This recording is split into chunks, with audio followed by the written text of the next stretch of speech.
name is Zicky Dice, and you're watching Covalent TV. Outlandish!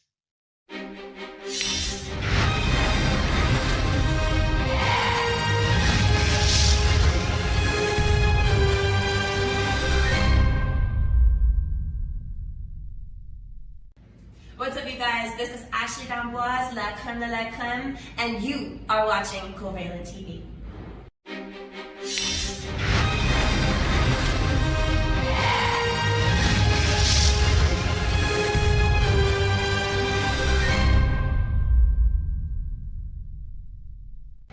I'm Randy Luck, and you're watching Covalent TV.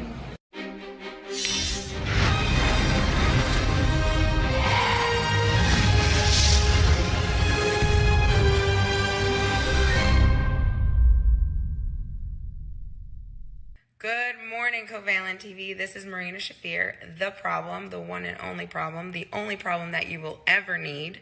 And I wanted to give a shout out to Daryl and Werner. And I just wanted to say, keep on stepping and keep on being honest and keep on being hardworking. And thank you for supporting me, and thank you for consistently being there for when I am performing. I just want to say thank you, and keep doing you. Keep being the honest podcast problem that you are. Take it easy.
All right, y'all, it is the start of a brand new week. You know what I'm saying? I hope everybody got a little bit of rest in after they got off their gig. You know what I'm saying? If you're clocking the 9 to 5, I hope you are well. And you got nice and relaxed, took a nap before you decided to watch this show. And maybe you skipped Monday Night Raw. Maybe you watched it. Who knows? I'm not in your household to know what you do in your spare time, but if you are here, that is all the fuck that matters. So that means welcome to your WWE Raw Live Review. This is your boy, Mr. Starks, and Big Dub. what is going on, man? What is happening to all of the people in the house tonight?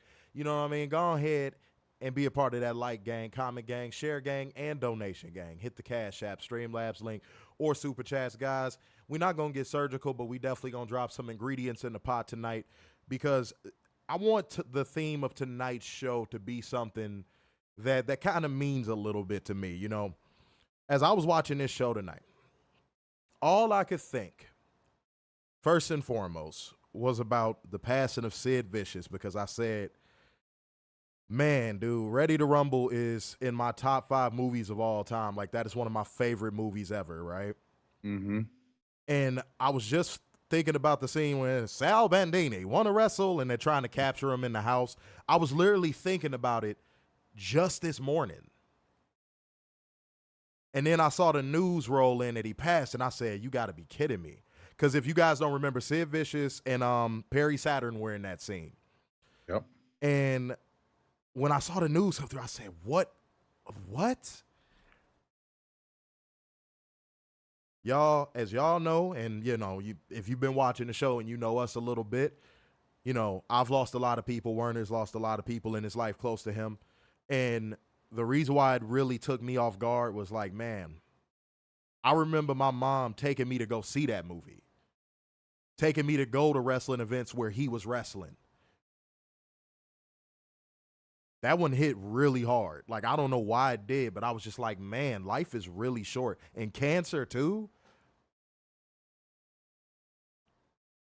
we always say on this show, be it clear to air or just in general, we always say, you know, call a family member, forgive little petty beefs, you know, try to make amends with people in your life if you can.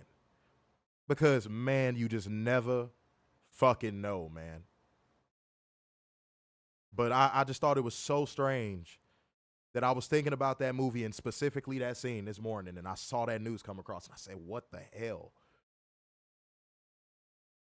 But prayers up to his family. I hate that his son had to break it on Facebook the way he did, because wrestling fans tend to be very tacky and very tasteless and not considerate about it. Gotcha, bitch. You know, a lot of people just kind of want to be first to the draw. They don't process anything. So the theme of tonight's show is I want y'all to process everything we say. I want y'all to listen to our words, because both me and Werner could be gone tomorrow. I want y'all to process the words we say. Instead of just utilizing and exercising your bias and what you grew up watching, actually listen to what we say, and we hope that the words that we give y'all makes for a better viewing experience and helps you understand what it is that you are consuming and what it, you know, what it should mean. Gotcha, But bitch. rest in peace, man. Rest in peace to Sid, man. That was insane. That, just seeing that come across, that was, man. All of the people we grew up watching, man, they leaving. They leaving this earth that God put them on and gave them gifts, and you know, it just is, wow. It's kind of surreal. I ain't gonna lie, it's kind of surreal. Now I can imagine, you know, when my mom was still with us, she would, you know, I will never forget, because me and my mom were working with each other, and I think this was right after Werner left where we were all working together, right? Prince passed away, and I will never forget seeing my mom run off the floor crying. And then me talking to her after it, and she's just like, I can't believe all these people that I went to go see perform and I grew up watching and listening to their music are just, you know, they're passing away. This was one of those deaths that felt like that for me. You know? But yeah, I wow. Rest in peace. That's all I can say. Did you want to say any words? I had to deal with the death today as well, just work wise. But yeah, seeing that this afternoon really was a shock, and just remembering WrestleMania 13 and the build to WrestleMania 13 and Sid doing business for The Undertaker at WrestleMania 13. Absolutely. And that being the main event, since I'm a big Taker fan, and seeing Taker actually get a title run versus what Hogan did.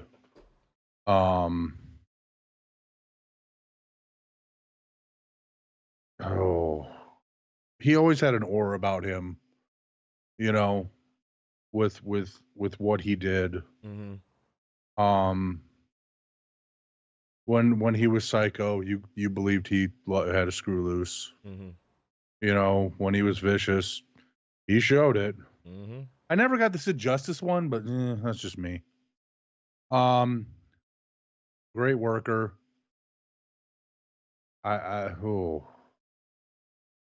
It's just crazy that we're in that part of our lives now, Daryl. Yeah, it's surreal. That's the only word I can use. It's very surreal. I think it's just time we go down to Texas and Florida and, you know, bubble wrap Sting, Shawn, and Taker. Man. Because I don't think I'll be able to handle any of those. No, Sting might fuck me up for a little bit. I'm not gonna lie to anybody. I don't know if I'll be able to do a stream that day. Like if it was a stream day and Sting passed, I don't know if I'd be able to do a stream. I don't think I would. Taker, that would really fuck me up. Yeah, I couldn't. I'm just gonna be real. I couldn't. Yeah. I would be like, y'all, stream's canceled. That's what I'm gonna be honest, yo.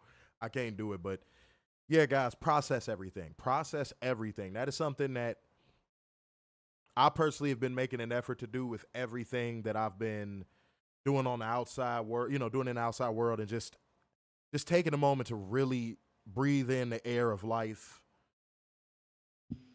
A lot of people take it for granted. And when it's over, it's over. That's something I really think, well, I mean, while it's common sense, I don't think a lot of people think about it that way. When it's over, it's over. You don't get no redos. Mm-hmm.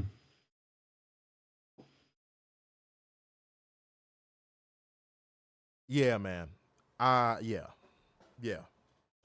It's a lot going on, y'all. It's a lot going on. At the end of the day, I'm a human being. Werner's a human being. We're all human beings in this room. And if you don't feel, that's not even being alive at that point.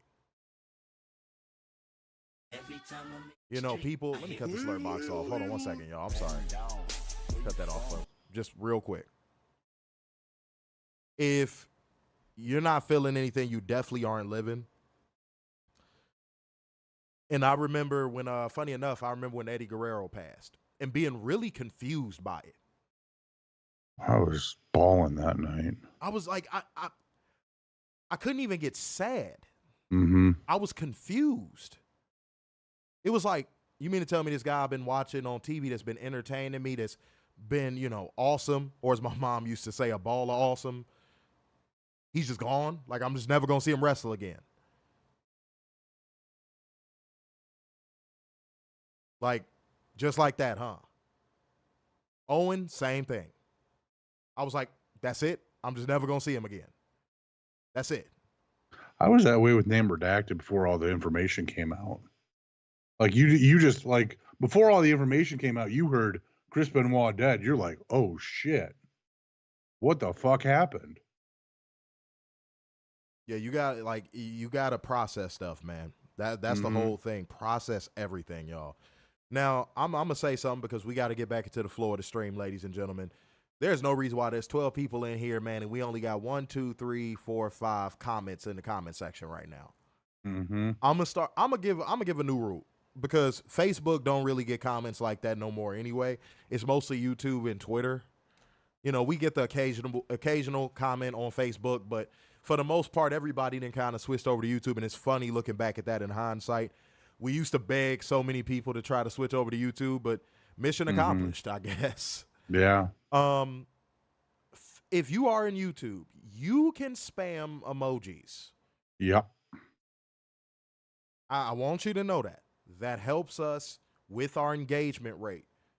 That helps us with our engagement rate. Let me say it one more time. That helps us with our engagement rate. Feel free to spam emojis in the comment section.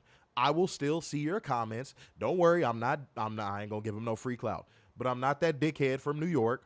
I try to read as many comments as I can. So don't think that your comment is gonna get lost in the shuffle if you do. Mm-hmm. You can spam emojis in the comment section on YouTube. You can do it on Twitter as well. I don't think they have any rules against that either. Nope. But just get in here and show love. There's no reason why we should only have 5 comments in our comment section right now. Light this stream up. Otherwise, I will make this the quickest work we have ever done. And I say that with all sincerity because, you know, Werner had a rough day with something. He just said that, you know, he lost somebody at work. I'm telling you right now, if y'all don't want to bring the heat tonight is going to be one of those streams where I will fly through this like it's nobody's business.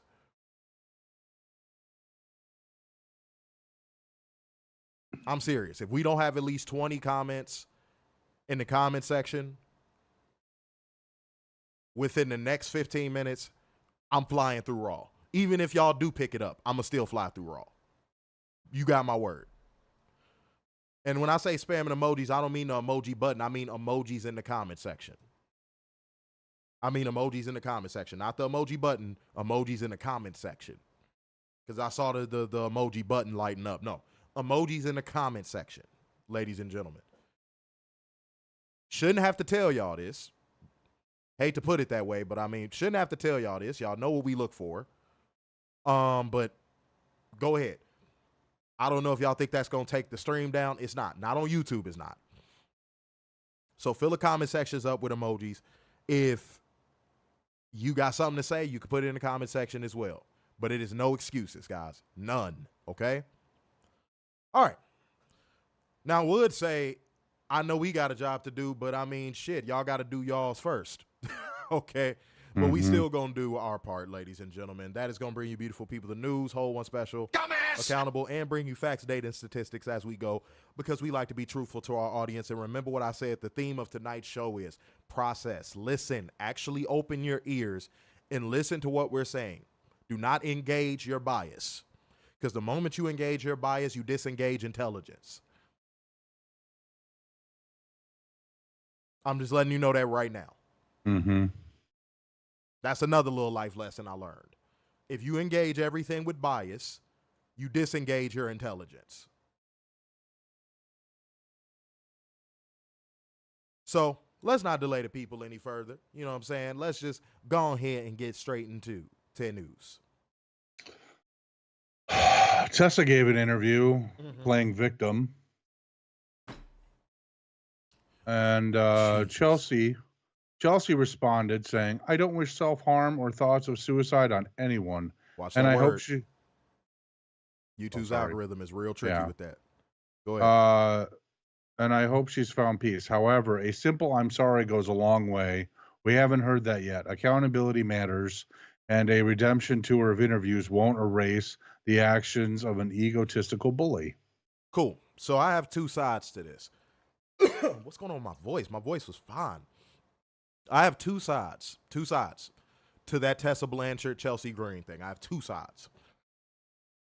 It's weird that I just told y'all disengage your bias and process tonight, because what I'm about to say next, if you're one of those people that has no problem forgiving, racist and narcissist and, oh, everyone deserves a second chance. If you're one of those people, I'm going to tell you right now, cover your ears. I'm going to tell you right now, cover your ears. I do not believe Tessa Blanchard should be forgiven. I'm tired of people utilizing racism as a tool in professional wrestling on the executive level down to the wrestler level. And then when it gets called out, it's, oh, forgive them, they deserve a second chance. And that not only applies to professional wrestling, that applies all across the United States of America with almost any topic you could think of. Whenever racism is brought up, it's always don't play the race card. It's very rare scenarios where a person actually does play the race card and it's disingenuous. It's a very rare scenario. But for the most part, it's typically legitimate gripes with backing evidence. You want me to give you guys an example? Literally, white people will look a black person in the eyes and say, "Oh, you got to let slavery go. It was so long ago." When I know people that their grandparents dead ass were around when Jim Crow was still going on. We're not even 2 generations separated from that. So what are you talking about?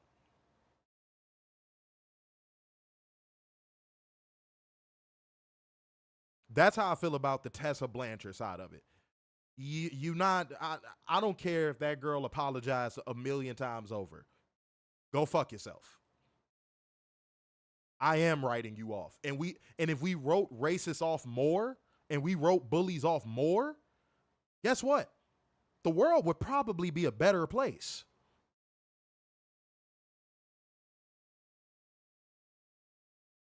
If we checked bullies before they got power, could you imagine how much better this world would be? Because what gives a bully power is subjugation. That's what gives a bully power. When they can subjugate other people, that's what gives them power.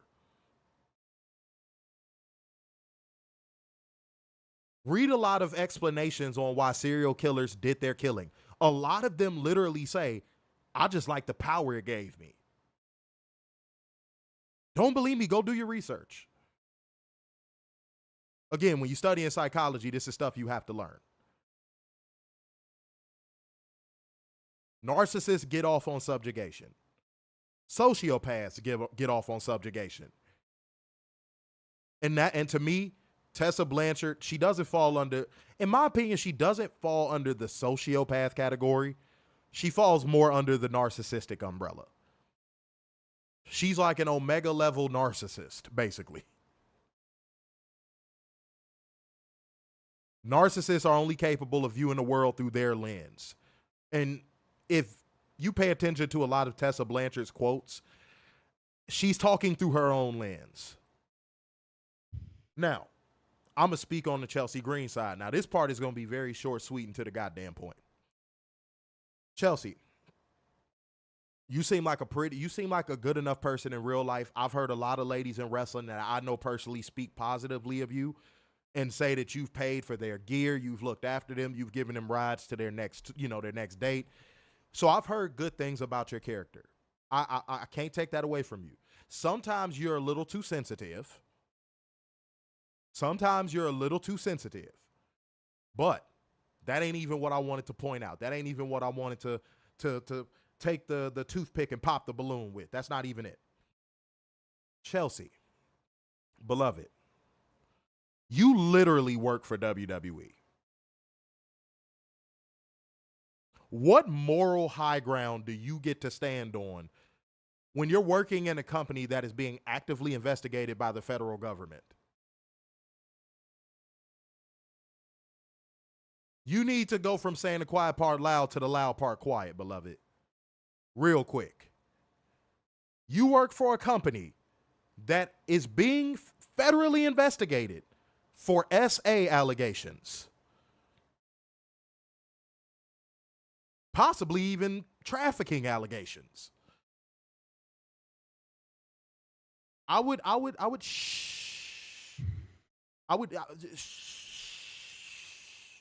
that what the beginning of your theme song do? Mm-hmm. Beloved, you don't got a horse in this race. You don't. She's not subjugating you. She was subjugating indie girls and her peers, people that she felt that she had a leg up on. That's who she was subjugating. Now, don't get me wrong. I've heard stories that she was subjugating a lot of girls that might have included you. But now, based upon where you work, beloved, If you were going to do that, you should have gotten backstage at SmackDown and then went to the next Raw on your own dollar, rounded up all the ladies, sat them in a room, and had a discussion with them about camaraderie.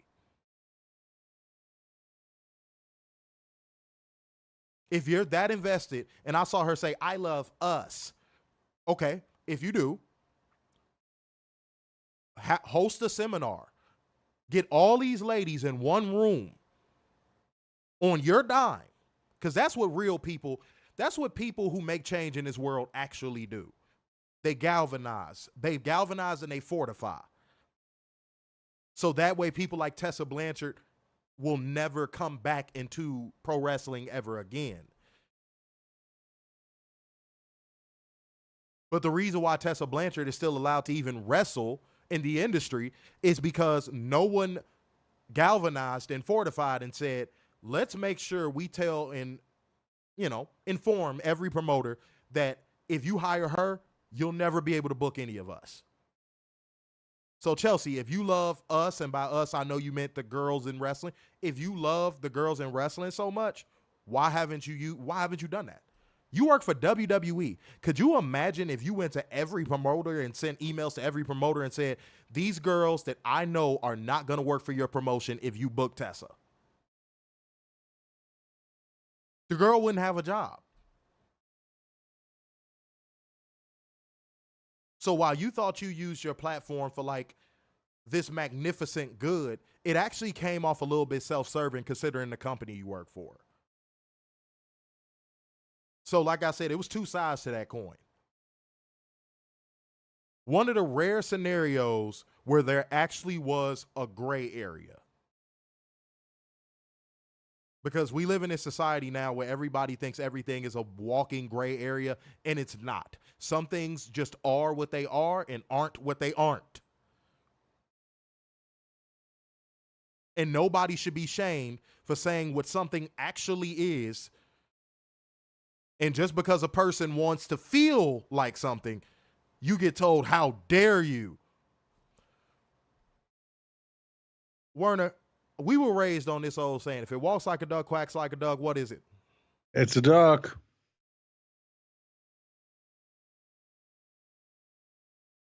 Oops. Sorry. I was raised with logic. My bad. My fault. I was raised with reasoning and common sense. My bad. Uh-oh. Cancel me. And my common sense and my logic kicked in when Chelsea Green did that, and it just went, wait a minute. Don't you work for WWE?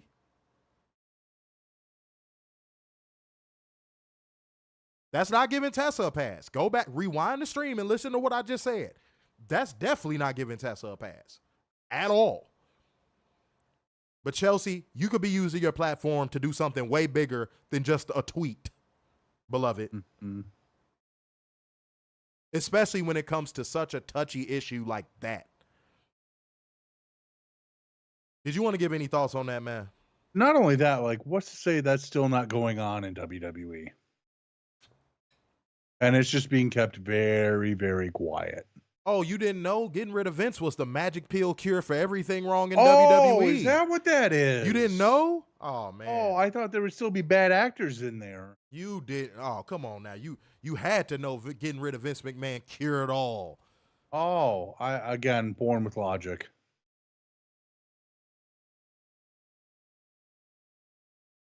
Culture just isn't one person. You said what? Culture just isn't one person. Ooh, weird. Say it again and give a little bit more explanation on it, because I think that might have went over people's heads. Culture is not one person. It is a community of people.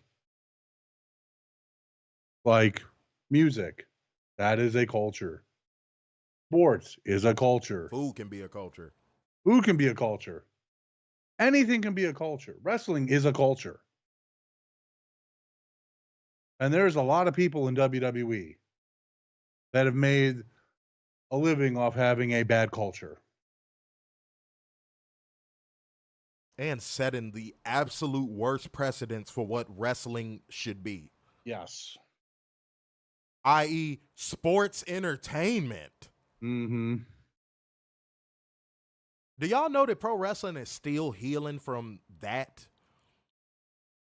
That's an underrated detail of AEW's existence, in my opinion. It's helping the pro wrestling world heal from sports entertainment. Mm-hmm. To me, that cannot be overlooked. And I dare somebody to come in here and say, well, what was TNA doing this whole time? Okay, so TNA was basically an offshoot of WCW to start. Yep.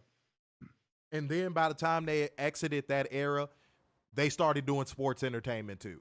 And then they went back to doing what they were supposed to do literally just last year. Yep. And then they pushed the one person out the door that was trying to breathe that culture back in. Yep. And guess who they're working with? Mm-hmm. By the way, those ratings still haven't gone up since that partnership was announced for TNA. And Warner, let's give a gangster hand clap to motherfucking Scott D'Amore for actually speaking the truth and putting on blast the fact that every single drone that thinks this partnership is so beneficial for TNA, Scott D'Amore basically went, they not really doing no business on the level that AEW helped us do business. Mm-hmm. So to me, what does that say? Oh, I'm about to piss some people off. I might lose some connections because of what I'm finna say, and I don't even care. I'm in that type of mood tonight. Which to me shows me that a lot of these wrestlers that are dick riding WWE working with them, guess what? You a mark. Yep. You a fan. Mm-hmm. You starstruck.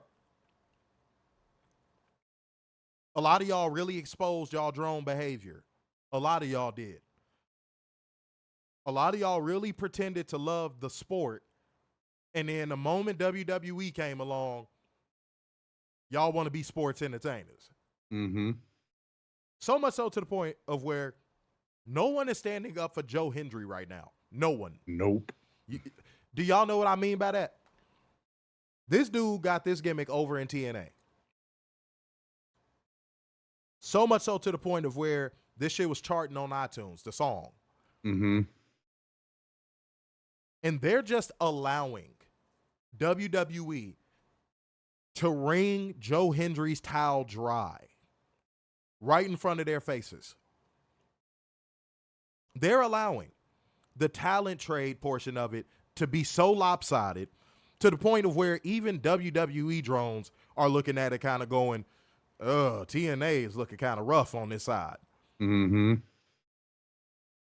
They can't prop up no goddamn Charlie Dempsey.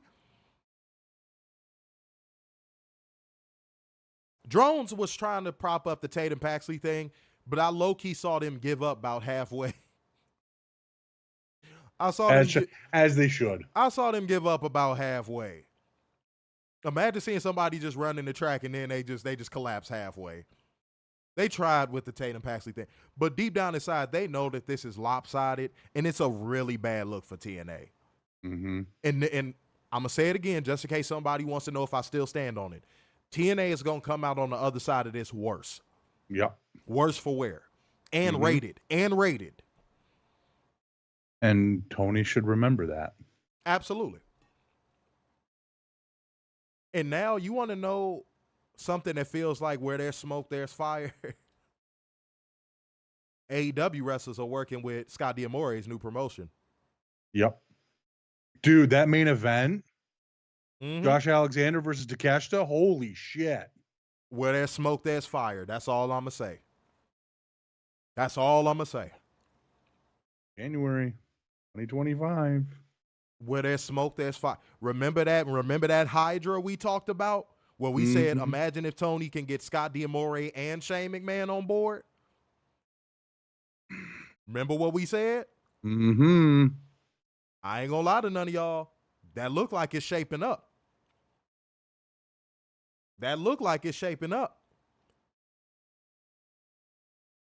Y'all could call us delusional. Y'all could say that's an outlandish thought. I don't give a shit. Mm-hmm. We're not wrong really all that often, for real. The moment I saw Takeshita pop up on that card, I said, uh-oh. So the real question is now, who was the problem in TNA's management? It was Anthem. Yeah. Who in Anthem, though? Anthem pushed him out. Yeah. He even admitted as much. Yeah. But I want to know who in Anthem was the problem with Tony. They're not going to give up that name. You know that. They should, though. You know that. Unless that person get caught with pictures of a donkey and all that, with a donkey and all that, that person ain't going to get pushed out there, especially now that they working with WWE. Yeah. And WWE likes to protect those type of people. They going to protect whoever made the call to get rid of Scott D'Amore until the end of time. Yeah, which was stupid. Destroyed the whole culture. And they gave the talent the pacifier. This is what a lot of people don't know. This is insider news. They gave all the talent the pacifier of saying, all right, guys, we're talking with WWE right now, so just hold tight. We're going to get everything back on track. It's not back on track. I had a few wrestlers that work in TNA currently tell me that. They gave everybody a big pacifier, which I saw in that little statement. That was like a little quarter of what they said. What happened on that call is a whole different thing. I don't know if y'all remember, they had a call where all the wrestlers could tap into it and hear what the executives had to say about getting rid of Scott D'Amore and where things were going to go. That's the part that didn't get reported. Because a lot of those reporters, and I'm going to make sure to do that, a lot of those reporters didn't want to lose their rapport with WWE, because if they would have leaked that news, they would have never gotten a scoop ever again. Yep. Or press credentials ever again. Mm-hmm. And Werner, let's do some crowd service before we get into drone accountability. Let's do some crowd service, because I know y'all gonna want us to talk about this just briefly. So, oh, if I'm laughing like that, it's a problem. Because I actually believe in doing my homework, I went back and I watched every single minute of the media scrum for all of it. Oh, God. Every single minute, start to finish. Oh, God. Tony, I hope you listening when I say this. If our media credentials aren't approved for All Out, I'm not going to go anti-AEW. I'm not a butthurt dude. I don't go on revenge tours like fucking Liv Morgan. All I'm going to say is this. If anybody ever hits me up and is like, defend AEW when it comes to reporting or defend anything media related, or if someone asks me, should I apply for media credentials, and it's somebody I know that does good work, I'm going to tell them no. I'm going to say, nope. Go do media for some indie events. Go do media at conventions. AEW actually wants friends of friends. Yep. As long as your name is attached to a fucking radio station or a big publication. Though that shouldn't be the 3 criteria. Stop letting people's friends in there. Stop letting radio hosts who ain't never probably watched wrestling a day in their damn life, or if they do watch it, they don't watch it consistently enough to get a good feel of your product. Stop letting them in there, and stop letting people in there just because their name is attached to Fightful or NBC or. And I promise you, Tony Khan, all of your problems when it comes to reporting will go away. I promise. Actually let people who are hungry with journalistic integrity go into those scrums, and I bet you the questions will get better. The reporting will be better. The good press will be there. The good press will be, because AEW just had this phenomenal event, and it's almost like it didn't even happen yesterday. I think the only article I saw was Newsweek. And who really looks at Newsweek anymore? No one.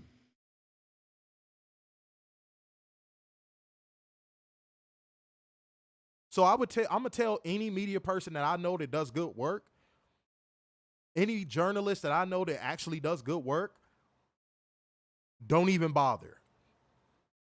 When it comes to media, that company is not worth their weight in shit, because all they want to do is pick their fucking friends. And people who don't even understand what the fuck is going on.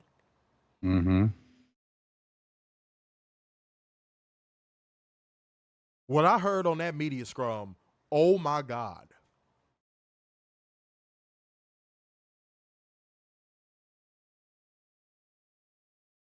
It sounded like a fucking private investigator trying to interrogate a turtle.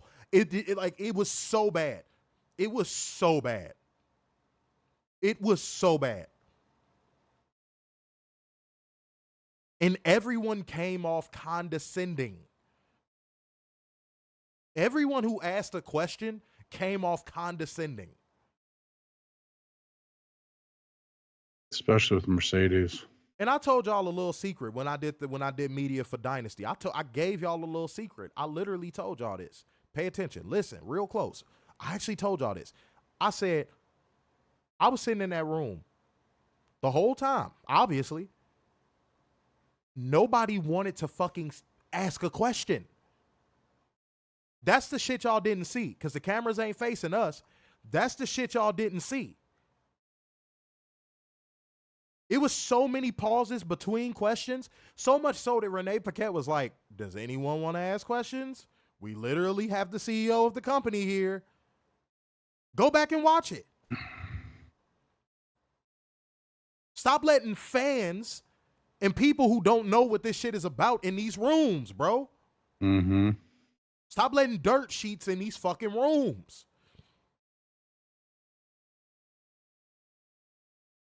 And you wonder why the media for your company is so bad, Tony Khan. Now you need to start looking in the mirror a little bit, bro. Start looking at the gatekeepers you got in place that let people into these things. Start telling them, man, I want some fresh blood in here, man. These people we letting in here, it's just not a good look. I get it. They your best friend. They done sucked your dick in a bathroom one time. I get it. But we need people who actually got journalistic integrity and ain't just fucking marks. Oh my God. What I heard was absolutely deplorable. A pitiful excuse for media. Anything you want to say on that before we move on? That was the worst scrum I've seen. Period. It was an utter joke. Utter joke. And what happened with Mercedes was unconscionable. That guy should be removed and never, ever, ever allowed in a media scrum again. Yo, I'm not even kidding. The person I watched it with, dead ass, was like, did they kick that person out? Probably not.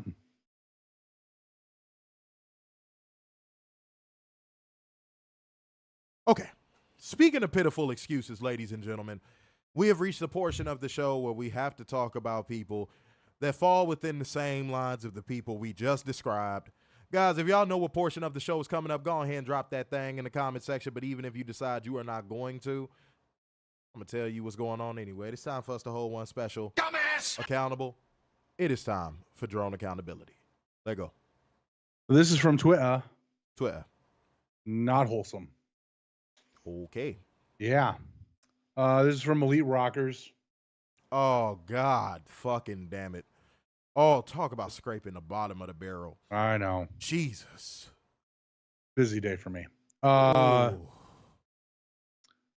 They say, and I quote, "It's really funny how MJF makes racist jokes and likes to play an edgy gimmick, but still doesn't get heat. Meanwhile, Dom doesn't need to say a word, Oh, for God. and he gets insane heat."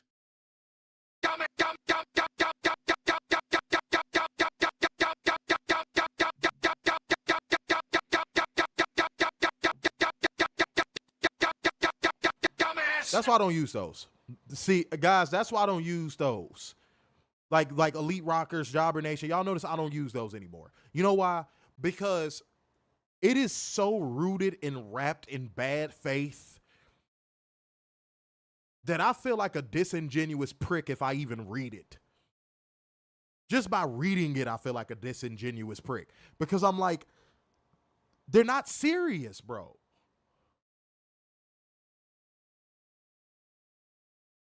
But then when somebody does give an opinion, that be it rooted in fact, or it's just their opinion, if it's against WWE, you get fucking attacked.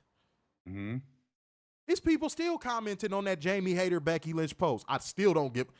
let me just put this out there. I still don't give a damn. I do not care. I literally have not even looked at the comment section. I do not care. You know why? Because you're not gonna move me off of it. Outside of having a bunch of belts, what is Becky Lynch better at than Jamie Hayter? Nothing. No one can post me match footage still. I'm still waiting for someone to post side-by-side match footage of why Becky Lynch is better when it comes to the main thing that this entire thing we're talking about is predicated upon. And it's this little thing called, I don't know, wrestling. Mm-hmm. I don't give a damn about the man gimmick. I don't give a damn about she's not world renowned like one person said. Oh, I don't give a damn about none of that. Can the girl go? And the answer to that question is no. That aneurysm. Ooh, look, calm down. No, she cannot. She can't. This has been proven quite a bit.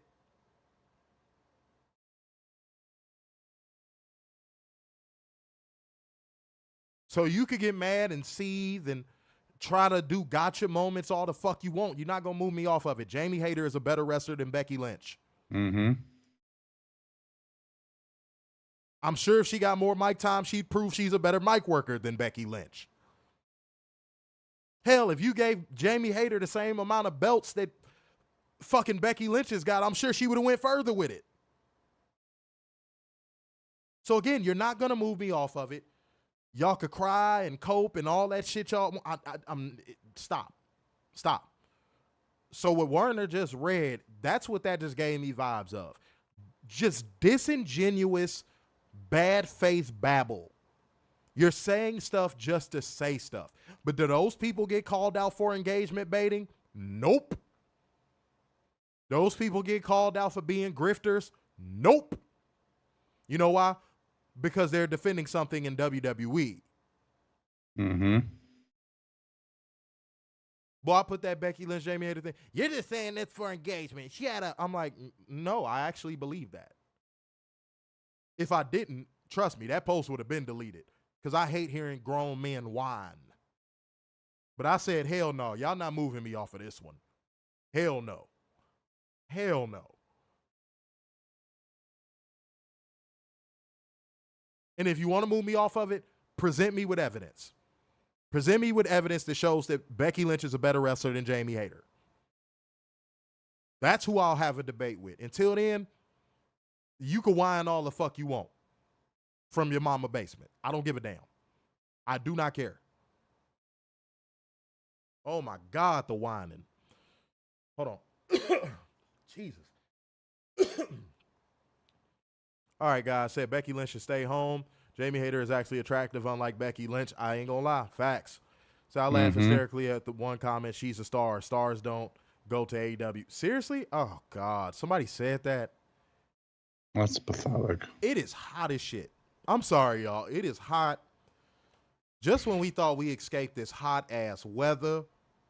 I got 6 school closings tomorrow because of the heat. It's so fucking hot. It feel like New Orleans outside. It is 78 where I am right now. And it is 11:56. Like, New Orleans heat is different than, like, Chicago heat. But it's like some way, somehow, all that southern, muggy, humid heat then just moved up here for some reason. And we don't like it. We don't want it. No, send it back to the South. Yes. Please. That's how I know I'm Midwestern. I actually like it when it's 65 degrees outside. That's my shit. Mm-hmm. That is my shit. I could put a hoodie on. I could put a jacket on. I could put a tracksuit on. I could put on a fucking tank top if I want to. I can. It's comfortable. This goddamn 91 degree feeling ass weather, can it go? Now, the little frail man is going to be like, oh, I don't know what you're complaining about. Yeah, because you're 120 pounds. Mm-hmm. But men that actually look like men are miserable right now. Very. Jeez Louise. It's always the skinny dudes with no facial hair talking about some, it feel fine to me. I ain't sweating. Duh. You haven't hit puberty yet. Right. Talk to me when your chest is a little less bird-like. Mm-hmm. Lord. Oh, my God. Shouts out to everybody in the building, though, man. Hit the like button, hit the share button, retweet this stream, share it to Facebook groups, blast this stream out as loud as you possibly can. And also, I'm going to say it again. You can spam emojis on YouTube, so spam it. Get our engagement rate up. Do not let it drop. We have no excuses. Elmer's in here. Elmer, we don't see that's a myth about Midwesterners. You guys complain about the cold weather, though. We really don't. Nope. I enjoy the cold weather. The only time we ever really complain about it is when, like, it does that 30 degrees below zero, like that shit. Yeah, we be like, what is going on? Yeah. But other than that. And that's not even really complaining. It's just like, why? Yeah, it's ridiculous. It's like fucking Antarctica. It's like, why? Yeah, Warren hit the nail on the head. Why? Why is this happening? But no, we don't really complain about it. We really don't. It be these people that come from other states that move here, like, it's cold here. And you know what's funny? They'll be complaining that it's cold here and it'll be a 60-degree day. Right? Man, bunch of fucking vaginas. Lord. I would kill for a 60-degree day right now. Or people throwing a fit like when it's early spring and it's like that first 50-degree day and you're wearing a t-shirt and they're all bundled up. Yeah, like, nah, man, it's fine, bro. I knew people from other places and other parts of the country were a little bit cowardly. Like, the East Coast is cool. They understand it. The Midwest understands it. But, y'all, I'm not even joking. I literally watched Shaq leave a TNT post show in Chicago, and I want to say it was about 48. It was about 48 outside. This man walked out with a mink on. I said, Google me, bro, Chuck. I got rings. if you don't put on a light coat and keep it fucking moving, bruh, you could have just threw on a North Face jacket and just walked to the damn limo. He was acting like it was 10 degrees outside. I said, if you don't get your pussified ass on, man. Google me. That's why I always like Kobe over Shaq. Because Kobe wanted to come here, and if you remember they sit down and interview, Kobe was like, the weather don't bother me. I love Chicago. Mm-hmm. Because Shaq was like, you was finna go to Chicago with that cold-ass weather? Shut up. Shut up. And y'all Southern people get on my nerves sometimes. Oh, y'all, it's fine down here. Congrats, motherfucker. What, you want, a cookie? Mm-hmm. I'm glad LA people stopped doing that. You remember when LA people used to run around and be like, God. our weather is the best. It's so perfect. Everything is perfect. We're so perfect. You know what, LA, I'm going to give y'all props. Y'all don't do that much no more. Now Southern people do it. We got really great weather. But y'all also have hurricanes. Mm-hmm. And California's waiting for the big earthquake. That's what I think humbled them. Mm-hmm. They had a couple earthquakes and wildfires. It was like, let's shut up. Yep. Let's stop talking. Let's stop talking. This is not working for us, okay? Okay. I don't sometimes I don't believe there's no such thing as a dumb question, but like Maria. Kobe was more of a Chicago player than he was an LA player.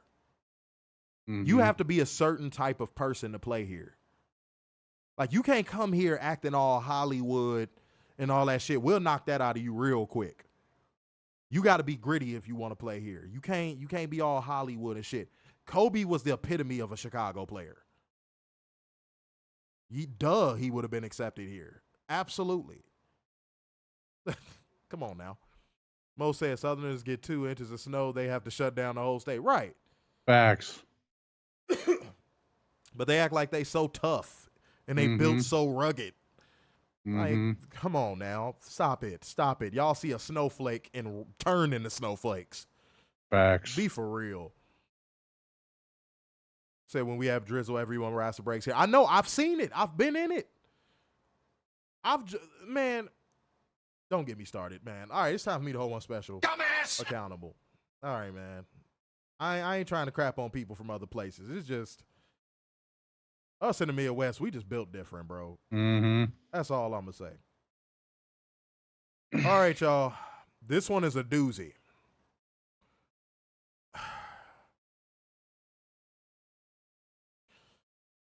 Context. Well, it's not a tweet. Context Instagram. Ooh. Exotic. Ooh. But Fancy. context tweet. Rosafi? All right, whatever. Said, Tony Khan, I'm going to let this guy injure himself and possibly kill himself.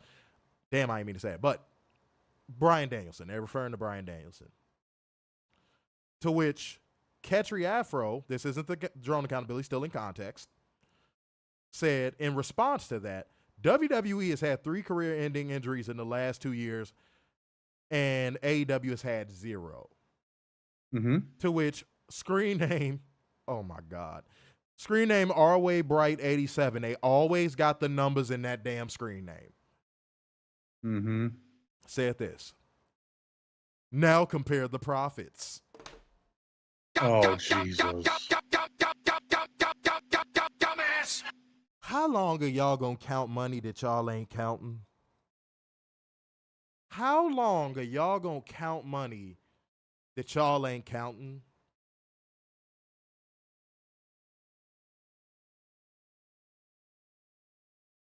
That's what happens when drones are hit with facts. That is the new, well, no, it's not that new, but that is their deflection. When in doubt, talk about metrics that do not apply to me as a viewer. Mm-hmm. like how much money they made.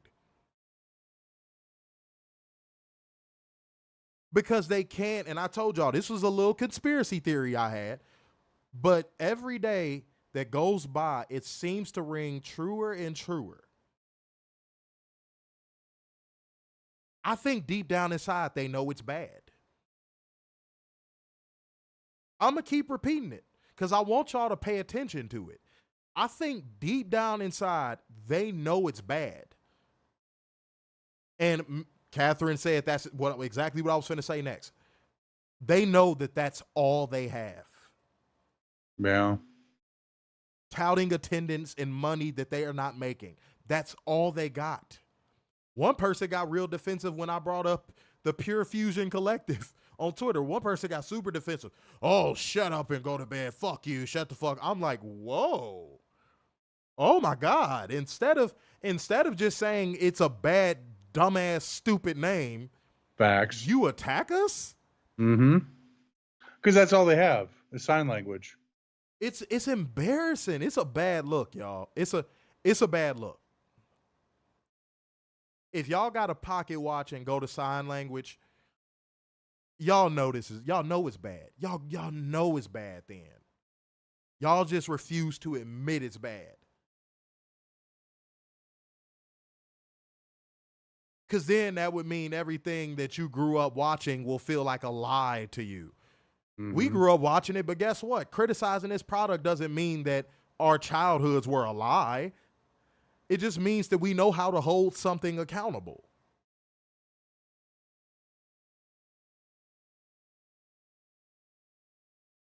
So you don't got to like the stuff we say, man. But please help us. Drones, help us. We are enlisting you. Help us find the lie in whatever we say. If you are able to find the lie, please call 1-800. No, I'm playing. Find the lie. Yeah. Find the lie, bro. Please.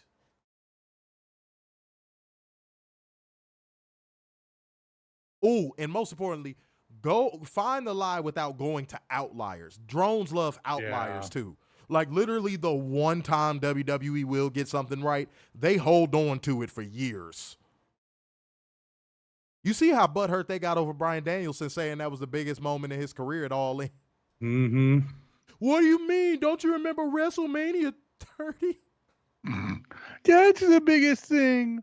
No one disrespected WWE like that. I know Bryan Danielson don't really use social media, but I would have literally created a Twitter just to be like, wait.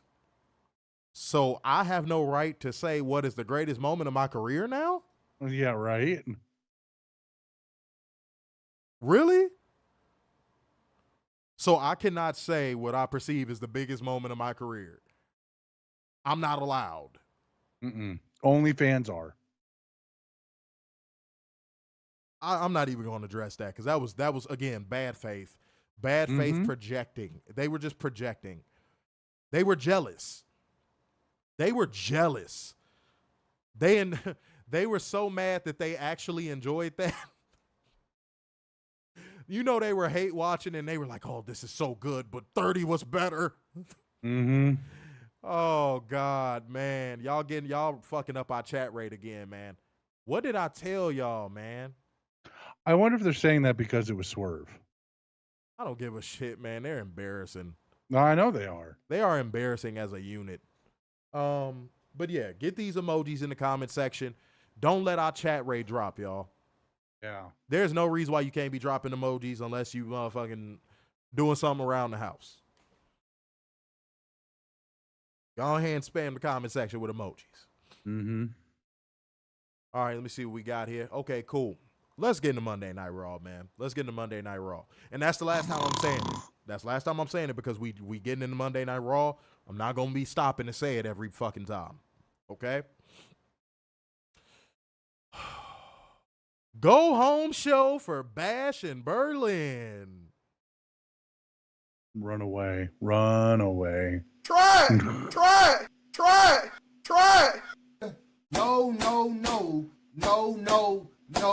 No. Here we are, ladies and gentlemen. The show opened up with a memorial graphic for the Psycho Sid. Mm-hmm. And then they showed the superstars arriving at the arena. Again, I wish they would do away with that. It's so forced when they do it. Mm-hmm. Can I make this opening promo, long story short? Can I do that? Can I do that? Yes. Can I do Yes. that? Liv Morgan, God. Has she always been as bad on the mic? Yes. I think that's why they didn't push her for so damn long. Dude, her laugh makes me want to gut a pigeon. Like, she is... Her laugh grates on your spirit in a way that I cannot describe. Ha, ha, ha. It's like she laughs with the back of her throat. Ha, ha, ha, ha, ha, ha. Why does she laugh like that? I know she probably thinks it sounds evil or cute. Liv, it sounds terrible.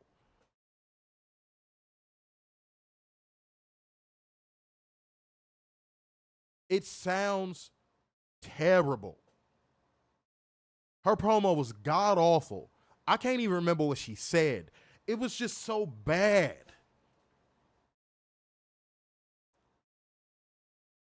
And Dom getting booed, because I meant to say this when you gave the drone accountability. Dom getting booed is routine for them. It's not because they're booing him because he's a great heel. It's a routine. It's something that on the way to the arena, when they're driving in the car and adults are driving in their car with their kids, they're going, "You guys ready to boo Dominic tonight?" It's routine. God damn it. Stop acting like anything this fan base does is original. That's like they don't get to the arena and be like, "Oh, I really hate that guy." No, they be sitting in the car outside the show like, "Guys, yeah, kids, you ready to boo Dominic? Wait until he comes out. We're going to boo Dirty Dom, aren't we?" Yeah. Will you stop? Stop pretending like this dude is actually good at his fucking job. Same thing with Liv, just because y'all want to fuck her. Stop. And I tried to give Liv a chance. I really did. She is a little sex kitten still. But yes.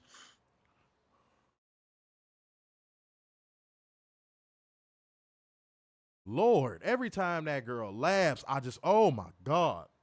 Give me a fucking knife. Ha, ha, ha, ha, ha, ha. Now when y'all hear it, y'all gonna hear that. What I just did, every time she laughs now, y'all gonna hear that. Because y'all gonna be like, damn, that's really accurate. Obviously, I have more bass in my voice, so I can't do it exactly how she does it. But listen, that's exactly how it sounds. Mm-hmm. Try to laugh with the back of your throat. And boom, there you go. You're laughing like Liv. Thank you for attending Daryl's Dance Grooves. The next tape will come out. God damn. Oh, should I laugh at you, Werner? Ha, ha, ha, ha, ha, ha, ha, ha. She laughs like how French women talk. Yeah.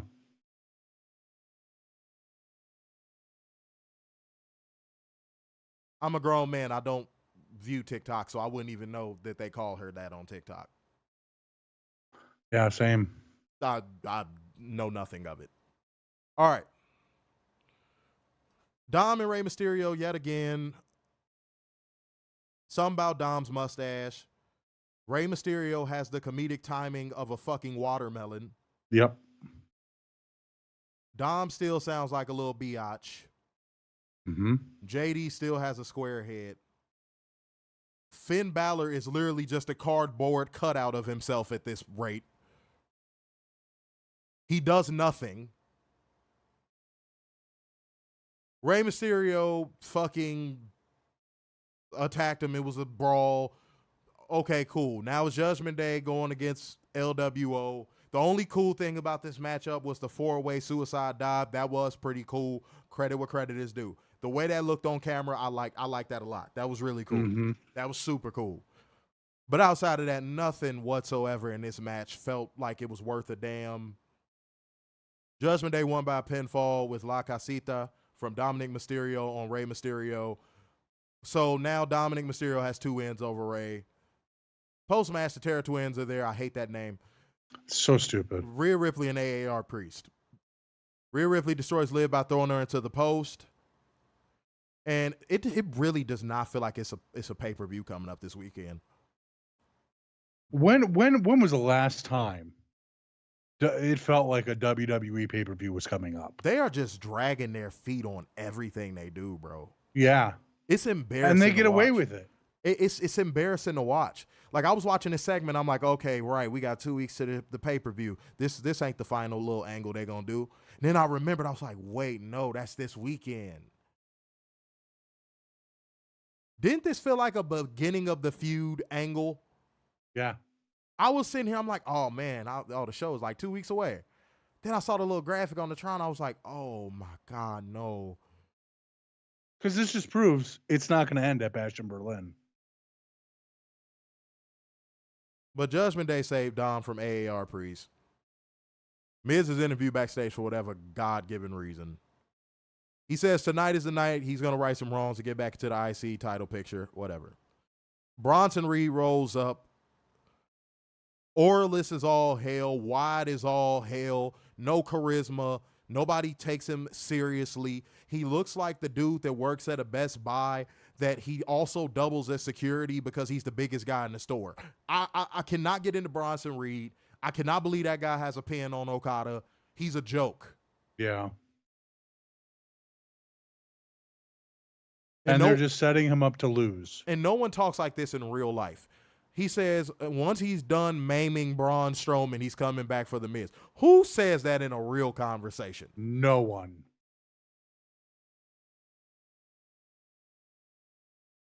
And this just proves Vince still has his ear to the ground and creative. You remember when everybody was running around saying eviscerate? Yep.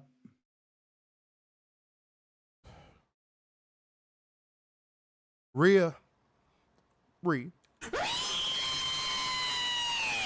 going to give you the same advice I've given plenty others, but only few have ever actually heeded. Get out of that company. Mm-hmm. Go have fresh matchups. Go be a top star. Mm-hmm. Go be the face of every Australian show for the next 10 years. Mm-hmm. And be with your husband. Go to AEW. Mm-hmm. Just go. Mm-hmm. They are just twiddling their thumbs creatively when it comes to you. And if you can't see that, I question how well you want your career to go. Seriously.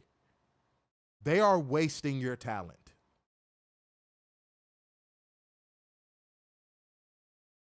And it's like they see all this attention you get, all this love you get for your sexiness, and like for the next 3 weeks after that, they got you coming out there fully clothed.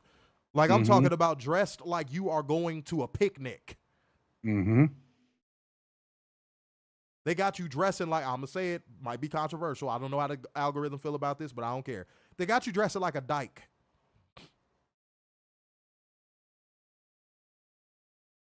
Oh, Rhea's starting to get over with her sexiness again. Time to cover her up. Mm-hmm. Hell, Damian Priest had more skin showing than Rhea tonight. Facts. WWE does not cater to people's strengths. I don't care what anyone says. WWE does not cater to people's strengths. WWE is like that stubborn basketball coach that knows he has an elite shot creator, and he's like, just spot up at the three-point line. That's all I need you to do. And the player's like, Coach, I could create shots. I could create shots anywhere on the court. And the coach is like, what did I just tell you? Mm-hmm. That's WWE. And everybody told me that was going to change once Vince was gone. But yet here we are. Triple Nose is showing you that he's Vince McMahon Jr. That's what I was told. I'm just saying what I was told. Oh, that's all going to change with Triple H in charge. Everything's going to be better. Everybody gets creative. Mm-hmm. And it's the same nonsense all over again. No. Like we got to cut the cap, man. We got to go ahead and get that up out of here, dog. Because if Triple H was in charge, Judgment Day would be gone. Mm-hmm. Bloodline would have been done last year. And Cody would have finished the story and probably lost the title by now. And we would have moved on. And you know what's sad? I shouldn't feel like we're being pretentious just by telling the truth about this. Because I know there's some wrestling fans that would probably consider us pretentious. You guys don't know how to just cut your brain off and watch wrestling. Isn't wrestling supposed to be engaging and full of stories? Pick a struggle. Drones, pick a struggle. Pick a struggle. Yep. Pick a struggle. And should I cut my brain off or should I follow storytelling? Which one? Which one? Because I've heard both from y'all. Which one? What we doing?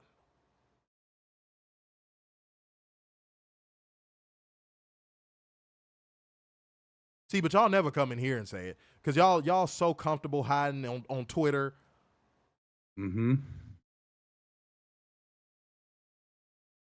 Y'all so comfortable over there. That's like y'all fortress of solitude. Y'all love it. Ain't that just y'all thing? Y'all love Twitter. And you want to know why they really love Twitter? And me and Matthew Shelton actually had a conversation about this because Twitter doesn't have the regulation that Facebook has and Instagram has. On Facebook and Instagram, you can delete dumbass comments. You can't do that shit on Twitter. No. That's why I think they really love it. They can say all that stupid shit and get engagement off of it. So if a dumbass drone come under your post and say some drone shit and all the drones like it, that's going to blow up. Facebook, you could kill it before it does. And you could block them all in one swoop. It's beautiful. Oh, and people going to say, oh, but you could hide it.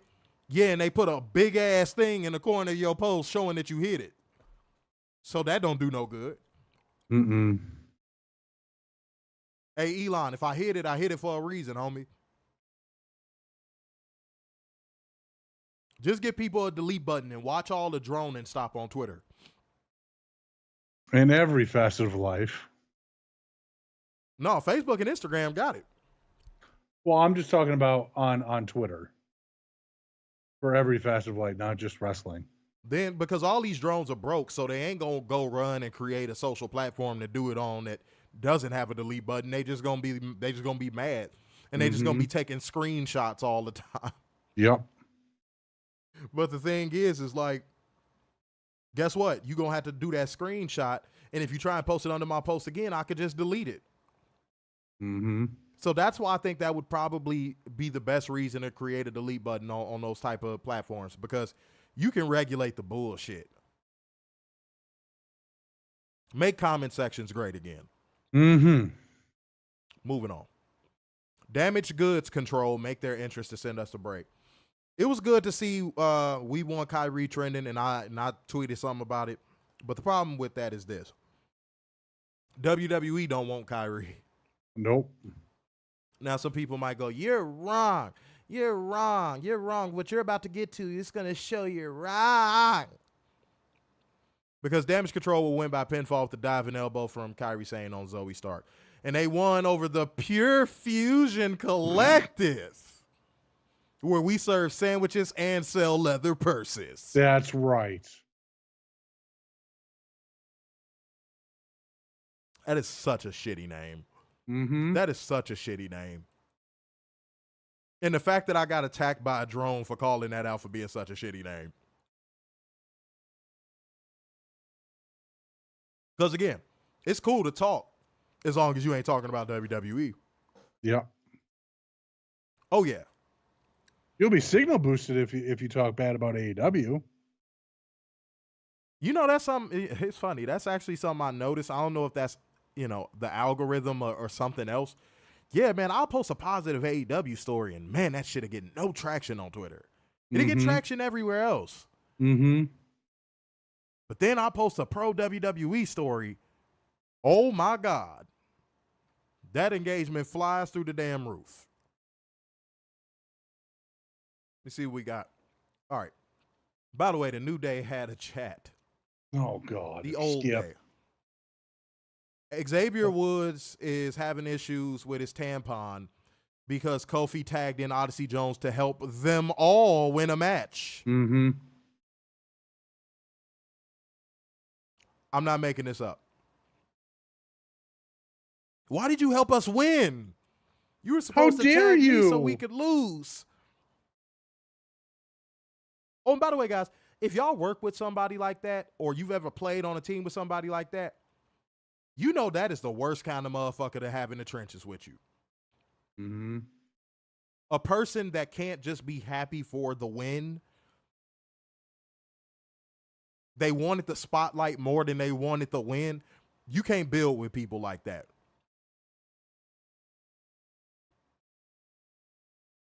I'm just letting you know. You cannot build with people like that. Do not try to build with people like that. They will bring you down. Said Kyrie should have never came back. I doubt if Asuka comes back. No, Asuka's going to come back. I think Asuka's going to work out the remainder of her contract, and I think she's going to leave. Mm-hmm. I think she's going to retire. I don't see her going anywhere else. I just think she's going to leave. I ain't say she was going to wrestle. Yeah. But I just think when it's all said and done, she's going to sit down and like really try and figure out what her next move is. They honestly, if they really wanted to just do her a solid, they should just release her. Yeah. Because I'm sure she doesn't want to wrestle there anymore. You got to think that Rossi thing really soured her too. And you got to think she's disappointed in Kyrie in a way. Like, I get it. They're friends and all that stuff, and I understand that. But I think Asuka probably felt a little betrayed by that. Because y'all remember when Asuka randomly got on Twitter one night, the moment that news started leaking that Rossi might be involved with, being a feeder ground for WWE. Y'all remember that? And Asuka just went scorched earth on Twitter out of nowhere, saying that Rossi is a predator, all types of shit. Y'all remember that? And then finding out that Kyrie was the one to help bridge that gap. That probably hurt her deep down. But Asuka's so professional and so nice that I think she's just playing the game right now. She's just playing the cards. But you got to think she felt betrayed by that. You got to think she felt betrayed by that. Like, here's this guy I ran literally to another country to get away from, and you bring him back into my world. So we might not see it on camera, but Asuka and Kyrie probably had a falling out. Yeah, that wouldn't surprise me. Plus, don't forget, Kenny defended Asuka too. That's why I say it wouldn't surprise me if they had a falling out. It wouldn't surprise me. Not one bit. All right, y'all, let's keep it going, man. Let's keep it going. Oh, and that promo that Pure Fusion Collective cut before this match, I said, what in the name of late 80s promos was that? Shayna Baszler, yeah, I got her arm. It's in my purse. Whatever she said, some bullshit like that. It's in the drawer with all my other strap-ons or something like that. I'm paraphrasing, of course. Oh, this doesn't get better. Okay. We get another Y6 VHS promo of Bo Dallas talking about how they stepped on a serpent and won't do that again. And the false prophet masquerades as a loving shepherd while marching his sheep into the mouth of wolves.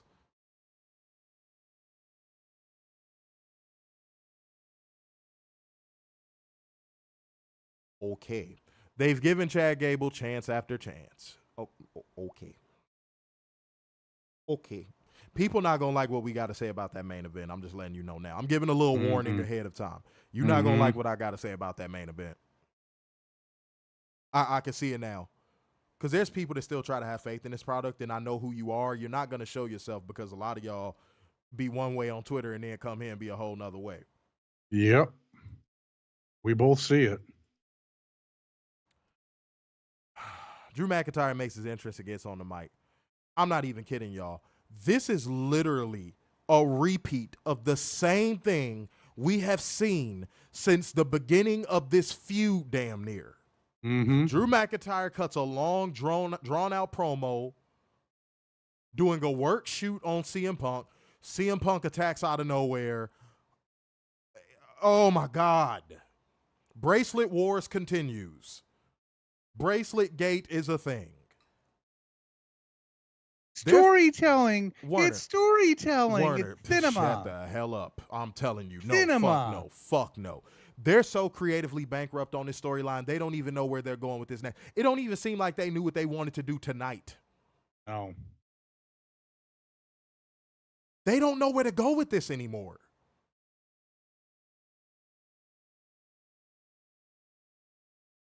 So they're dragging it out. They're Stretch Armstrong in this fucking storyline because they don't have anything else.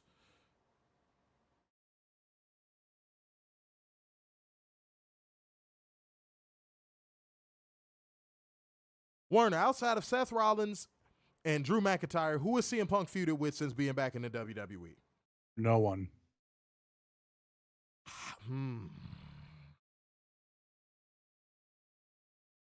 No, he's too busy being down in NXT, hanging out with the women's roster. And before anybody said he was injured, shut up, he was injured. He wasn't too injured to be down there in Cora Jade's fucking face. Mm-hmm. And Roxanne Perez's face. Mm-hmm.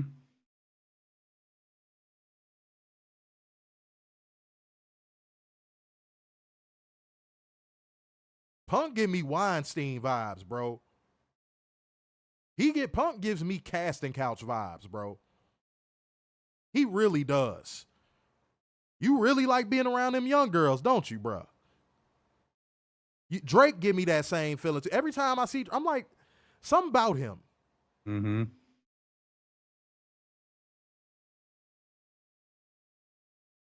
Dude, get out them girls' faces, dog.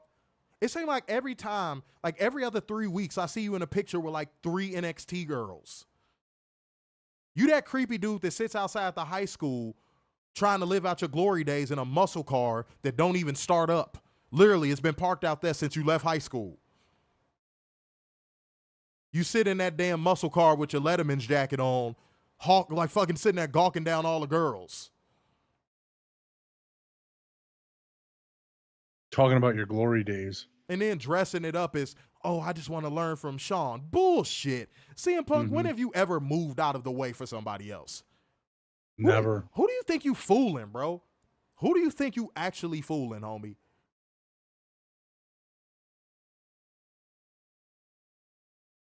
And I wouldn't be shocked if we see some CM Punk and AJ Lee quietly divorced shit pop up out of nowhere.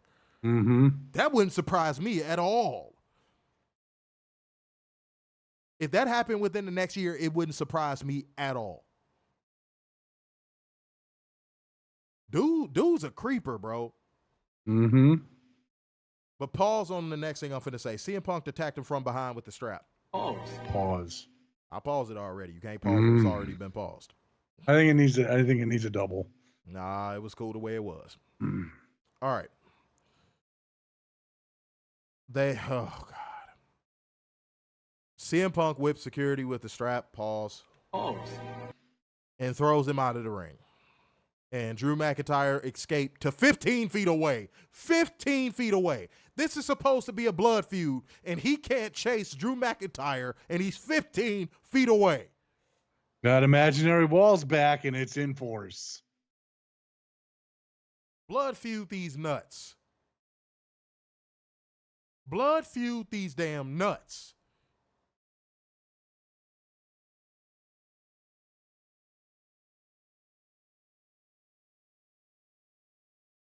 Why?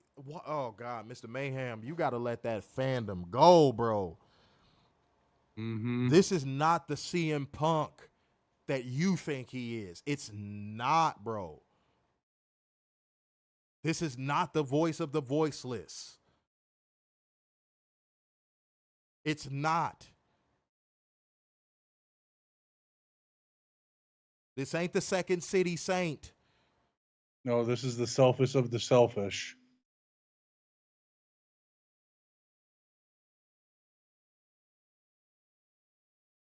This is corporate Punk. Mm-hmm. Hell, he showed up in a suit at the Fanatic sighting. He's gone. That Punk you dream about, gone. That ain't, oh, Mr. Mayhem. Okay, Mr. Mayhem, chill. if you was riding it anymore, man, I'm telling you right now, you'd rip the skin off of it. Cut it out. Cut it out. That's something I don't like seeing. I don't like seeing grown men ride other men. That's weird. That's weird. Mm-hmm. That's weird. That's so weird. Talk about the women love CM Punk. Okay. I doubt that's what it is. I think they see him as a come up more than anything, especially knowing Cora Jade. They probably just see him as a come up. You can't be game goofy out here, bro. Them girls don't like CM Punk for CM Punk, homie. They like him because he looked like a ticket to the top of the card for them. Yeah, let's not. You got to get your meat riding down. We not gonna land ourselves on the meat rider list, okay? Let's calm down. Let's calm down.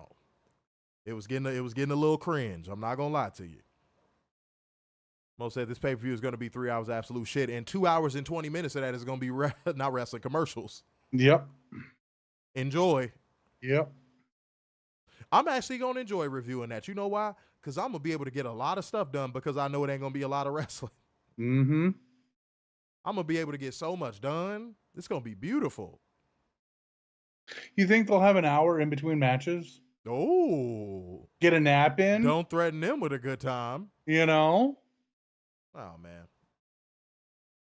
Yeah, Maria's a little game goofy, but she's speaking from a woman's perspective. So she's right on that. She said if Punk wasn't a wrestler, he'd be a geek. Yeah, he'd be one of those. How do I put this? He'd be one of those like emo kids that never really got over with the other emo kids because it seems like he's kind of faking it. Like it's real performative. Yeah. Like even back with unpopular opinion, even back when CM Punk was really in his prime, it felt performative. Unpopular opinion alert. I'm talking about like even back in like the Ring of Honor days. The whole straight edge thing, it felt real performative. It did. I put X's on my fist for the... Straight edge emos don't really talk like that. Yeah. They don't really get down like that. Guys, I see almost every group of people you could think of here in Chicago. Chicago is a melting pot. Mm-hmm. They don't really act like that. We got a neighborhood out here called Logan Square. That's where all of them are. Them and hipsters. They don't really act like that. They just want to smoke their weed if they're not straight edge. They just want to smoke their weed, go to a dive bar, go home. CM Punk is real performative. Said only if he has spinners. That's funny. Well, that's funny.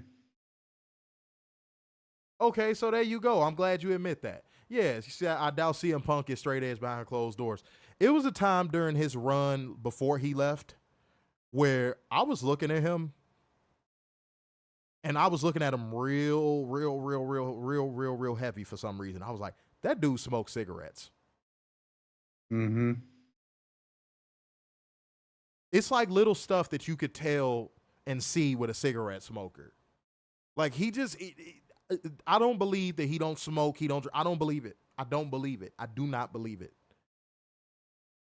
It looks like when he get in the crib with AJ, that man get a pack of Marlboros out and he put them on the motherfucking table and pull out about 3 of them, put 2 in his pocket and light 1 up.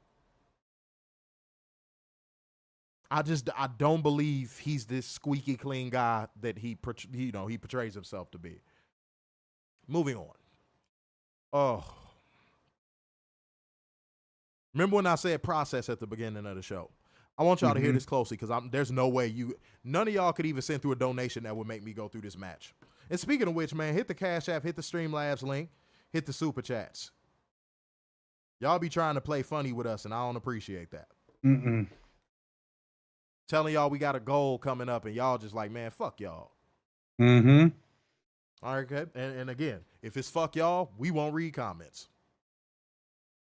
But we got Jey Uso going against Karrion Kross, going against Kofi Kingston. This had to be the most slow, formulaic, boring, everybody get your shit in match I think I've seen all year. This was so boring. Jey Uso won with a dive and splash. Shocker.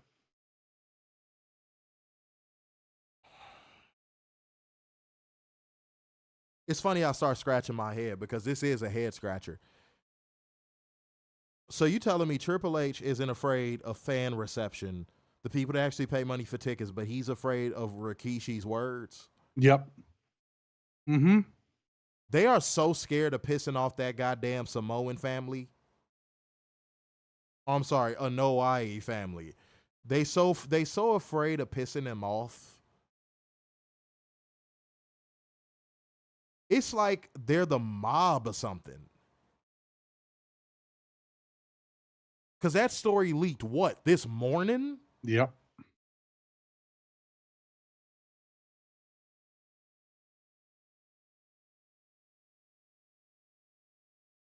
And hey, Rikishi, the reason why Jay isn't being looked at in that light is because he's fucking trash, homie. Trash. Mm-hmm. He's garbage. He can't wrestle. He's literally just a catchphrase, and an outdated one at that. Mm-hmm. And please do not try to pawn him off to AEW. Please and fucking thank you. If they don't want to push him right, he could go to AEW. No. Tony will put him in Ring of Honor and leave him there. No, the last thing I want to see is AEW get polluted with Samoans flying around on trapezes everywhere. No. Keep that poison over there. Hell no. When he said that, I was like, Rikishi, no. Y'all, man, no, they could keep him, please. They'll figure it out. Oh, God. Blandy Borton comes out. Mm-hmm. Randy Orton is so boring that he went to sign an autograph for a kid and the damn marker didn't work because it got so bored by it touching him that the marker just stopped working. Then he went to go grab another one and that one barely worked. So even markers think Randy Orton is boring. So through sheer boredom, markers didn't sign an autograph for Randy Orton. Randy Orton went out there and did a I was a piece of shit promo. So basically, it went from Gunther having the Achilles heel over him by saying that him and his family are full of degenerates to now Randy Orton's coming out there being self-aware. What? You can't make this shit up. Oh, my God. And it's terrible that we've gone down this road with this fucking storyline. Even though Randy shouldn't be anywhere near the fucking title. Whew. Warner, wasn't that the hook for the last 3 weeks? Yes. You're street trash. Mm-hmm. I do away with you. I spit on you. Spit to you. Because I am a rich aristocrat from Germany. Just for him to come out there and be like, yep, I'm a piece of shit. Mm-hmm. Oh, and I know what the drone's justification is going to be. That's him getting ahead of it and showing he's better now. Shut up. No, it just came off like they didn't know what else to have him come out there and say on a go-home show. Mm-hmm. See, how y'all view things is not how they actually... What's that shit on the car? Objects in the mirror may be closer than they appear. Yes, exactly. How y'all see this product versus how a logical mind sees it, it's just two different levels of perception. And again, I'm starting not to care how pretentious it sounds at this point. Mm-hmm. No, it didn't come off like they were giving character development. It just came off like, we got nothing, so Randy, just go out there and confess to being a piece of shit. Yep. And you could tell, oh, they about to be hurt. You could tell that even Randy knew it because he was out there ad-libbing.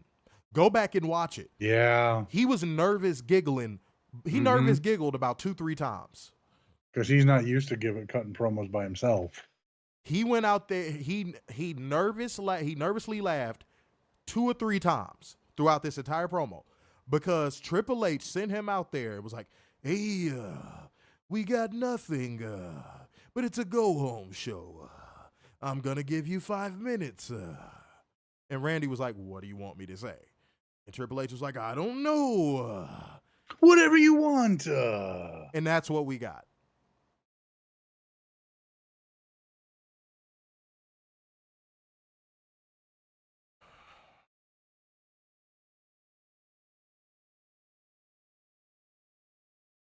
This is not a real fight. This is not boxing. Why are we getting a tail of the tape for Braun Strowman versus Bronson Reed?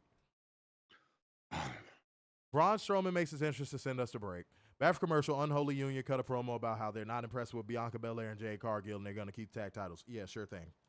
Oh, my God. All right. Braun Strowman versus Bronson Reed. Can we make this a long story short? The only thing the drones are going to lose their jizz about was Bronson Reed doing the 747 splash to Braun Strowman on top of a car. Braun Strowman is such a dumbass that he threw the damn steel girder and it didn't even break the windshield of the first car. Facts. He threw it and it damn near missed the car altogether. Mm-hmm. This match was not hard hitting. It wasn't good. It just felt like the run-of-the-mill overproduced WWE nonsense that they always do. And it was dumb as hell because they had them both get, I assume, counted out. And then coming back from commercial, I'm not even kidding, y'all. Coming back from commercial, it went to a double count out almost out the gate. Come back from commercial. Michael Cho's like, Braun Strowman's in a bad way. But Bronson Reed just got up and waved off medics. Because he didn't want to go to a local medical facility. Way to sell the match, dickhead. Mm-hmm. I bet WWE was thinking, oh, well, Triple H thinking that's going to make him seem tougher. Mm-hmm. No. It would have been smarter if you would have literally had him still laying there after it came back from commercial and the camera is on the both of their faces and they both look like they just got killed. That would have put it over. And then you just see the ambulances rolling in because you gonna need 2 for them motherfuckers. Mm-hmm. And you just see both of the ambulances pulling in. That would have been dope. And then have Jackie Redmond stand out there and do correspondence. That would have been cool. Mm-hmm. Like they did for that car crash a few years ago on SmackDown with Renee. But no, he just got up and walked away. Mm-hmm.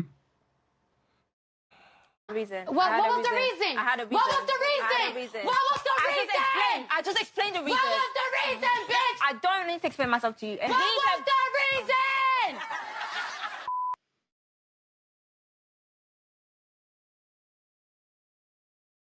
Good grief. Good grief.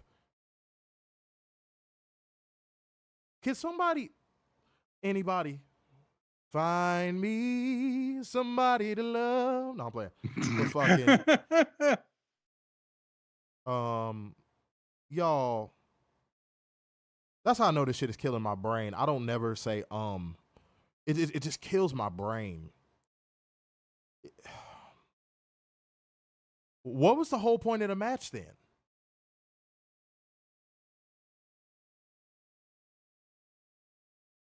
It's little stuff like this that really makes me go, Vince is still there, dude. Mm-hmm. Because where's the story?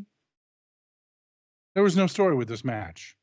And I swear, if y'all think I'm lying, it's going to be a rough watch, but go back and watch it. Michael Cho literally said after the break, he just stood up and waved medics off. Mm-hmm.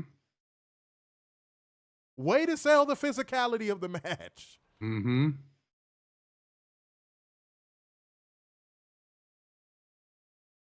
Corey Graves, isn't that your car? Why would he be driving an 05 fucking Chrysler 300? Rental car places don't have fucking 05 Chrysler 300s. They think their fan base is stupid, and you know what? I'm starting to believe they are. Isn't that your rental car? A 05 Chrysler 300? You find me a rental car place that's stocking 05 Chrysler 300s, and I'll find you a white girl that don't like black penis. You ain't gonna find it.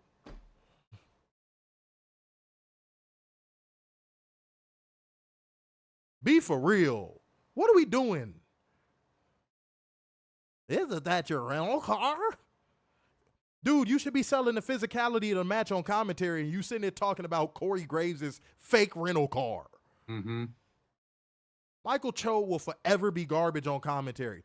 Literally the most overrated commentator of all time.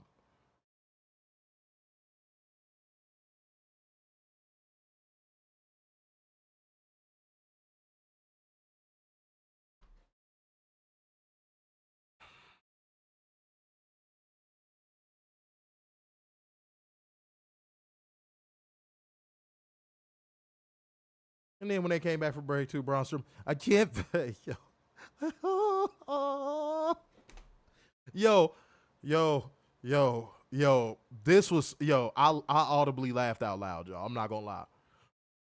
What Braun Strowman said wasn't funny, but this was the funniest part. Braun Strowman is like, I can't feel my fingers, right? And then Adam Pearce is like, his fingers. Something's going on with his fingers. I said, this shit is a joke. Again, don't believe me. Go back and watch. You know what that reminds me of? You know when you see a group of girls out and they all get drunk except for the one who's the designated like captain and has to keep everybody in line. But you got that one girl that just overdid it and had to get medical attention and just screaming to everybody what's going on. That's Adam Pearce. Like, for no reason at all, Adam Pearce is like, he said his fingers. What's going on? He said something about his fingers. I'm like, this shit is it's the dumbest shit on the planet. Like, it's so bad. Oh, that was so funny. Man, that was so funny to me. And then just when you thought it was over, they doubled up on the formulaic, boring, no action whatsoever triple threats for the night. They had Pete Dunne going against the Jizz and fucking Xavier Chop Down Woods. Mm-hmm. In a Intercontinental Championship #1 Contenders first round tournament match. And they're competing in triple threats to get to a fatal 4-way. Is it really hard to do a battle royal? Is it? Is it?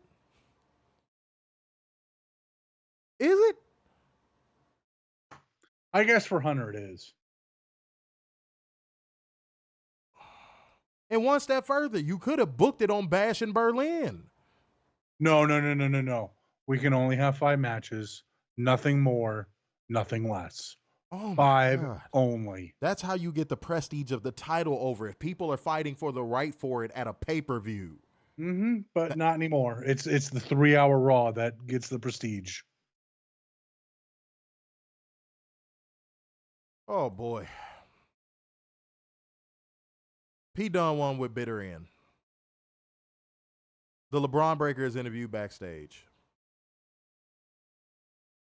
Whatever. He just says, at the end of the day, whoever wins, he promises that he's that dude and the worst is yet to come. Mm-hmm.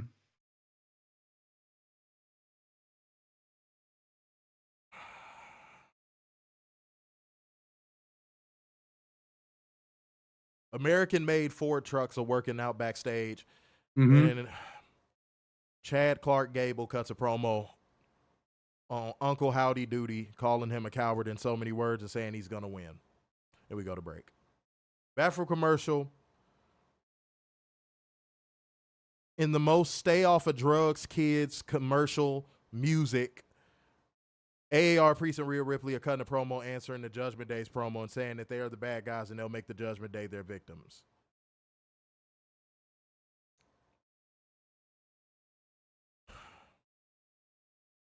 Bad for commercial commentary hypes up next week's show. Thank God we are at the end of this shit.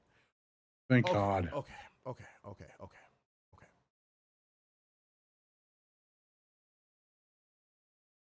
What I'm about to say,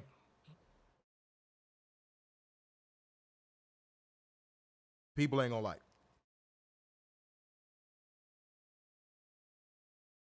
They are making a mockery of Bray Wyatt's legacy at this point. Yep.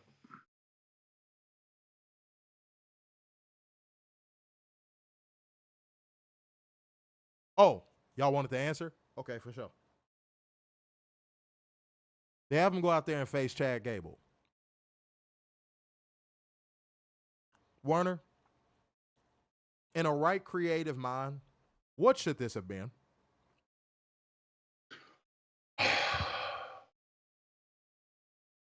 I mean, a straight up win for Uncle Howdy.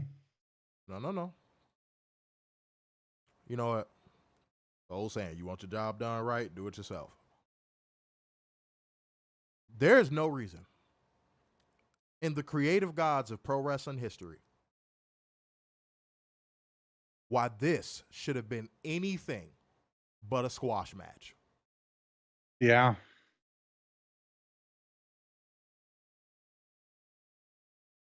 I don't care what you say. I don't care what you say. Second, there is no reason on the creative gods of professional wrestling why this shouldn't have been a match on Bash in Berlin.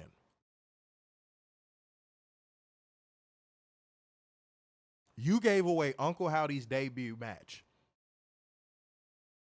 on a Raw, a random one at that, seemingly. I know it was a go-home show, but this show was so random and all over the place.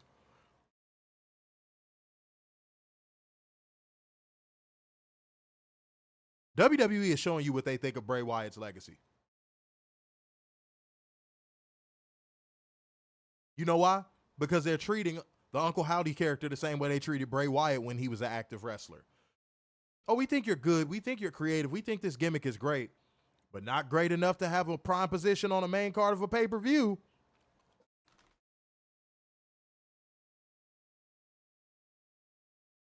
But if we do give you one, it has to be sponsored by Mountain Dew.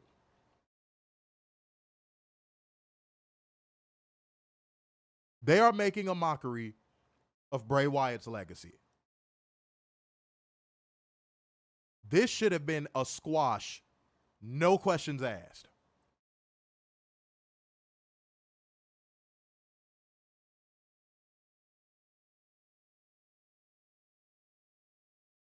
And then Triple H in his infinite wisdom, Triple Nose in his infinite wisdom, had Michael Chode at the beginning of this match on commentary say, well, you know, the thing is we learned that Uncle Howdy is human.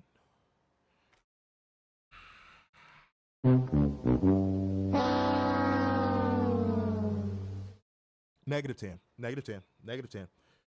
Uncle Howdy won. Negative 10, negative 10, negative 10. Negative 10. Negative 10. Because if I keep going, I'm going to lose it. Negative 10. Any thoughts on this match and give your rating? I thought that, one, this should have not been on the main event. If you're trying to sell, please, you should have your world title at the end of the show. You should have had Randy Orton fight somebody and have a run-in with Gunther. This should not have been the main event. It should have been anywhere near the main event. And tonight, what we did see from Uncle Howdy, a.k.a. Bo Dallas, is that he's still the same frickin' wrestler and is still boring as dog shit. But hey, let's milk everything we can out of a dead person. Not as believable, not as convincing, not as committed, not as anything. Let me put this in perspective. Imagine if Liv Morgan was doing the timeless Tony Storm gimmick. Oh, God.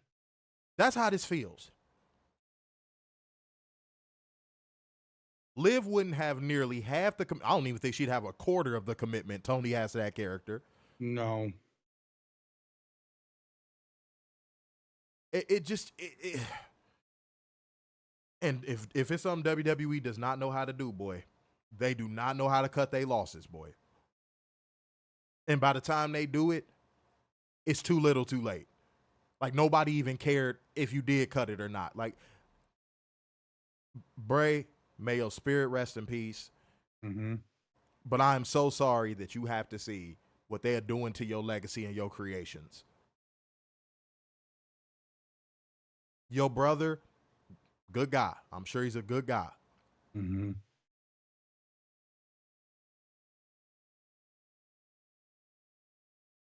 But if WWE would have treated Bray Wyatt right in this life while he was here, guess what? There would probably be no need for the Wyatt Six's existence. Yep. Because the Wyatt Six is a product of Bray Wyatt having to reinvent himself so many times after how many times they buried him. Mm-hmm. Any further comments, man? No, that's it. -10, no moment.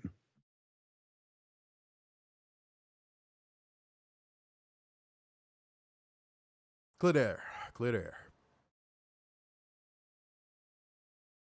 I guess this plays into what I just said in a way. Don't let people play with your legacy. If you know you worked hard for something, cherish it and hold it close to you. Don't let people just come in and buy out your integrity and your creation. Mm-hmm. Like some I hear about that I don't know. I hear it and I just go, how could you do that? It's like when I hear about all these stories of where people sell their children into, certain things that I can't say on YouTube. And I just go, how could you do that? You literally created that life. And you were willing to sell it for a hit or like, so hold your legacy and the things you create closely and nurture them. Because in the end, it'll pay you back.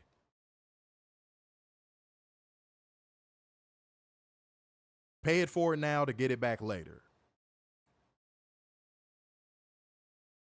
Because I'm telling you, if it's something that my mom told me before she passed, she said, I feel like the debt is paid. The way you've been taking care of me and doing stuff for me, and we've been going all these places, I couldn't ask for anything more. So don't abandon your legacy for a quick buck or a quick come up or some quick clout. Stand on something. Mm-hmm. And that's what I want to clear the air on. This might be similar to yours, but know your impact with people that you don't know, or people you don't interact with on the daily. Because you don't know how much of an impact you could have on that one random person. Mm-hmm. Yeah, that's what I'm clearing the air on. You never know. Mm-hmm. You don't know who life you could change, straight up. Mm-hmm. All right, y'all, but it's time to get the hell up out of here, man. You know what I'm saying? My damn back hurt. It's hot. I'm tired. Oh, fuck. All right. So therefore, going once, going twice, and so to the man with the brazen in his ass. So, sign off yet again. It's the epitome of black excellence, the king of dimes, and just your boy, Mr. Starks, and the big of football wide, the Messiah of semi-cute sixes, and the internal pessimist, Big Dub. Peace out, y'all. See you Wednesday.